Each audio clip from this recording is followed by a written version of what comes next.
पिछले कुछ महीनों से तालिबान एक चर्चा का विषय बन चुका है। तो आज हम जानेंगे तालिबान का अफगानिस्तान पर फिर से कब्जा कैसे पॉसिबल हुआ।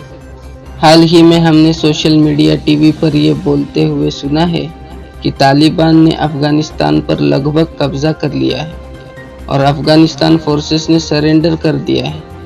अफगानिस्तान के पूर्व प्रेसिडेंट अशरफ गनी देश छोड़कर जा चुके हैं। अफगानिस्तान में अमेरिकी लीडरशिप वाली सेना ने तालिबान को साल 2001 में सत्ता से बाहर का रास्ता दिखाया था, लेकिन धीरे धीरे ये समूह खुद को मजबूत करता गया और एक बार फिर से इसने लगभग पूरे अफगानिस्तान पर कब्जा कर लिया है। जाहिर सी बात है कि अफगानिस्तान के लोकल लोगों ने तालिबान का साथ दिया है। ये बात बहुत से मीडिया न्यूज़ चैनल्स नहीं बता रहे। अमेरिकन लीडरशिप वाली अफगानिस्तान फोर्स और तालिबान के बीच की लड़ाई में सबसे ज़्यादा नुकसान अगर किसी का हुआ है तो वो है अफगानिस्तान के आम लोग। साल 2001 से हज़ारों लाखों की तादाद में अफगान सिटीजन मारे जा चुके हैं, बहुत से परिवार बिखर चुके हैं और अब अफगान के आम लोग सिर्फ शांति चाहते हैं। शायद यही वजह है कि वहाँ के बहुत से लोग तालिबान का साथ दे रहे हैं और एक तरफ ऐसे भी लोग हैं जो तालिबान से डरे हुए हैं। खुद तालिबान और उनके सपोर्टर भी अफगानिस्तान के नागरिक हैं, तो उनका ये मानना है कि विदेशी ताकतें हमारे ज़मीन को छोड़कर चले जाएं। करीब 2 दशक के बाद अमेरिका 11 सितंबर 2021 तक अफगानिस्तान से अपने सभी सैनिकों को हटाने की तैयारी कर रहा है। तालिबान आखिर है कौन? पश्तो जुबान में छात्रों यानी स्टूडेंट्स को तालिबान कहा जाता है। 90s के दशक की शुरुआत में जब सोवियत यूनियन अफगानिस्तान से अपने सैनिकों को वापस बुला रहा था, उसी दौर में तालिबान का उभार हुआ। ऐसा माना जाता है पश्तो आंदोलन पहले मदरसों में उभरा। इस आंदोलन में खासकर युवाओं ने बढ़ चढ़कर हिस्सा लिया। धीरे धीरे और भी लोग इस आंदोलन से जुड़ते चले गए। जल्द ही तालिबानी अफगानिस्तान और पाकिस्तान के बीच फैले पश्तून इलाके में शांति और सुरक्षा की स्थापना के साथ साथ शरिया कानून लागू करने का वादा करने लगे। 1995 में उन्होंने ईरान की सीमा से लगे हेरात प्रांत पर कब्जा किया। इससे ठीक 1 साल बाद तालिबान ने अफगानिस्तान की राजधानी काबुल पर अपना कब्जा जमाया और अपनी सरकार बना ली। वह सरकार 2001 तक चली। फिर बाद में अफगानिस्तान में अमेरिकी लीडरशिप वाली सेना ने तालिबान को साल 2001 में सत्ता से बाहर का रास्ता दिखाया। भारत पर क्या होगा असर? तालिबान ने अफगानिस्तान के लगभग सारे इलाकों पर अपना कब्जा जमा लिया है। अफगानिस्तान की कैपिटल काबुल पर जिस स्पीड से तालिबान का कब्जा हुआ है, इसका अंदाज़ा शायद कई देशों और खुद अफगानिस्तान की सरकार को नहीं था।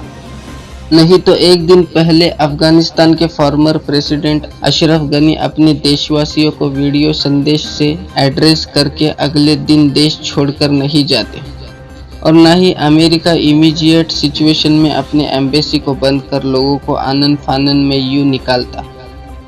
ऐसे में पूर्व अफगान सरकार और अमेरिका का साथी भारत भी आज खुद को अजीब स्थिति में महसूस कर रहा है।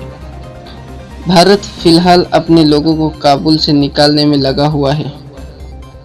आपको ये भी पता होना चाहिए कि भारत ने अफगानिस्तान में बहुत निवेश किया है। तालिबान को ऑफिशियली भारत ने कभी मान्यता नहीं दी, लेकिन इस साल जून महीने में दोनों के बीच बैक चैनल बातचीत की खबर इंडियन मीडिया में छाई रही। इसकी वजह यह है कि पिछले कुछ सालों में इंडियन गवर्नमेंट ने अफगानिस्तान में रिकंस्ट्रक्शन से जुड़े प्रोजेक्ट में लगभग 3 अरब US डॉलर का इन्वेस्ट किया है। पार्लियामेंट से लेकर रोड और डैम बनाने तक कई प्रोजेक्ट्स में सैकड़ों इंडियंस काम कर रहे हैं। इंडिया को मिडल एशिया में बिजनेस कनेक्टिविटी और आर्थिक विकास के मसले पर अफगानिस्तान ये एक परफेक्ट लोकेशन की तरह काम करता है। पिछले कुछ दिनों में काफ़ी लोगों के अफगानिस्तान छोड़ने की खबरें आई है।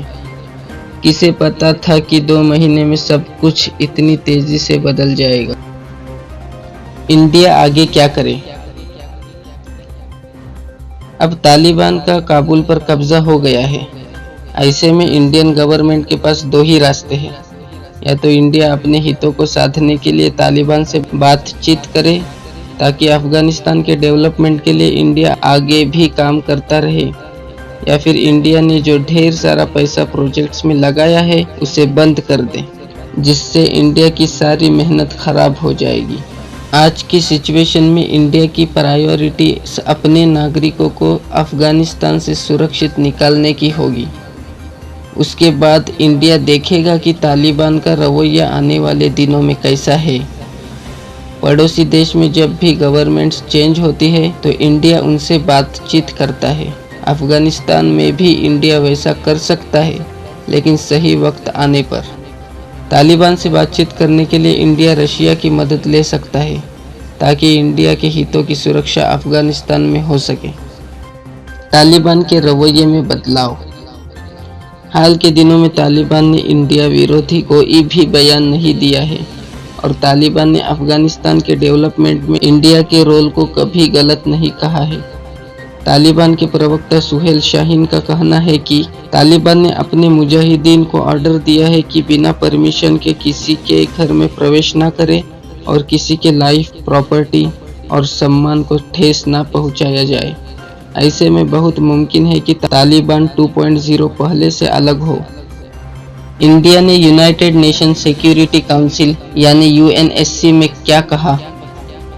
यूएनएससी में इंडिया के एम्बेसडर टीएस तिरुमूर्ति ने कहा कि अफगानिस्तान के पड़ोसी और अफगानिस्तान लोगों के फ्रेंड के तौर पर वहां जो हालात है उसे लेकर इंडिया बहुत फिक्रमंद है।